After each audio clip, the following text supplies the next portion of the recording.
अंदिनि नमः रुन्दे रुन्दिनि नमः जम्बे जम्बिनि नमः मोहे मोहिनि नमः स्तम्भिनि स्तम्भिनि नमः सर्वदुष्टप्रदुष्टानां सर्वेषां सर्ववाक्सिद्धिसत्सुर्मुखगतिजिह्वा स्तम्भनं कुरु कुरु शीघ्रं वश्यं कुरु कुरु ऐं ग्लौं टः टः टः टः हुं अस्त्राय फट् स्वाहा इति శ్రీవారాహీదేవి మూలమంత్రం.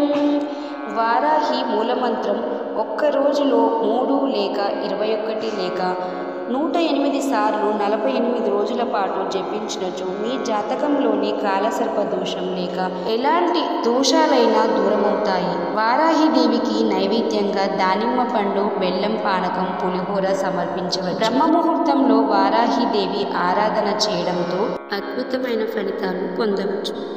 ఓం సర్వజన సుఖినో భవంతు.